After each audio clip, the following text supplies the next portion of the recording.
Ehi, dico a te, vuoi un apparecchio acustico a costo zero? Acustica Friulana, via Visinale 16, Muzzana del Turniano, Udine. Telefono 334 27 67 731. Test dell'udito direttamente a domicilio, semplice e veloce. Pagamenti su misura. Non aspettare di non sentire.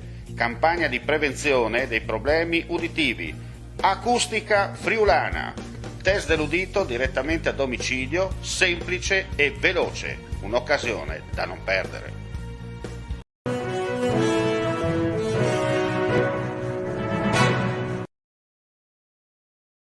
Un raccolto soddisfacente nonostante un'annata iniziata male e una serie di progetti strategici per il rilancio della produzione di patata friulana. Sono questi temi con cui la Copropa si è confrontata con i propri soci in occasione dell'assemblea annuale svoltasi nella sede di Ovoledo di Zoppola, nello stesso giorno in cui, anni normali, si tiene la tradizionale mostra regionale della patata nel pieno del raccolto 2021, iniziato a metà luglio e che continuerà fino all'inizio di settembre. È stata un'annata particolarmente difficile per la qualità del prodotto. Abbiamo avuto molti problemi, molti casi di patate danneggiate dagli ateridi, da ferretto, quindi sotto l'aspetto tecnico.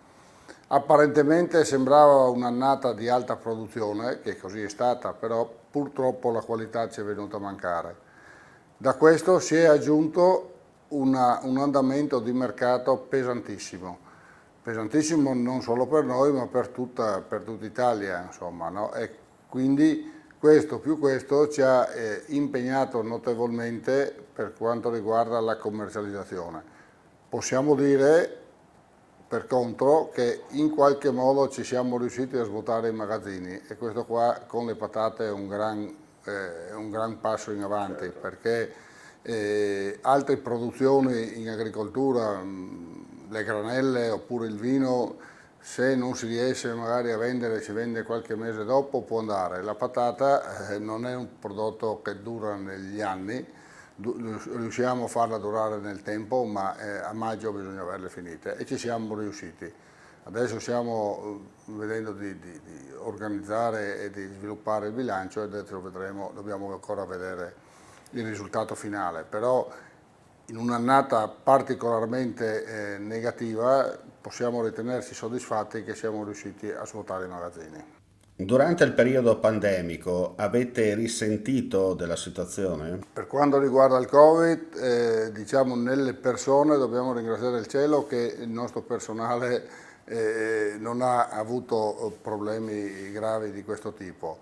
Per quanto riguarda mentre diciamo, la commercializzazione, un po' come tutti, cioè quella parte che riguardava il consumo, i supermercati è andato a gonfie vele.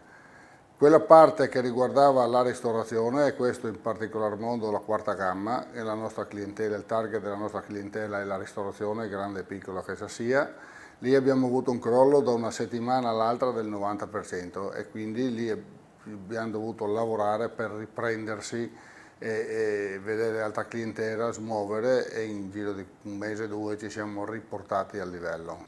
Presidente, senta, e con le bizze del meteo come è andata? È stata un'annata buona come meteo, eh, in effetti la produzione totale è stata molto buona, è stata più gli insetti, gli elatteridi che hanno dato problemi, insomma il meteo non ha, anzi è stato buono con noi, ecco. E per il futuro? Allora, la sensazione che ho io è che per la nostra cooperativa ci vuole molto impegno come in tutti i settori del resto. Noi abbiamo un prodotto povero e un prodotto che non dura nel tempo, per cui questo è un'attenzione che dobbiamo fare, molta attenzione. Dobbiamo come azienda crescere perché come tutti si può capire con la scala più ampia ci si riesce a muovere meglio. non possiamo fare i colpi di testa, perché andare a fare aumenti del 30-40% degli investimenti su patata con i nostri soci, dopo magari non si riesce a vendere come si diceva prima. Dobbiamo crescere pian pianino. Noi negli ultimi anni siamo ogni anno cresciuti intorno al 10-12% ed è quello che vogliamo fare, come abbiamo fatto il 2021, abbiamo aumentato la superficie di un 10%. Le prime raccolte che stanno venendo dentro sembrano molto bene, molto belle e di qualità. Speriamo che sia tutta la produzione così. Il mercato in questo momento per il 21-22 adesso sembrerebbe, facciamo i debiti scongiuri, sembrerebbe fosse a nostro favore. Dovrebbe essere un'annata di quelle che speriamo di dare soddisfazione ai soci, insomma, ecco. Vuoi assaggiare una birra dove al suo interno scopri la specialità tipica friulana? Lumi Beer, il prodotto ricavato in 20 ettari di terreno coltivato orzodistico, biodiversità, performance ambientale. Lumi Beer nelle sue 5 versioni disponibili, 4 per consumo veloce e dissetante e la versione Magnum per intenditori. Lumi Beer si abbina a qualsiasi palato. Lumi Beer è un prodotto esclusivo Azienda Agricola Pancera, il buon seme, i buoni frutti.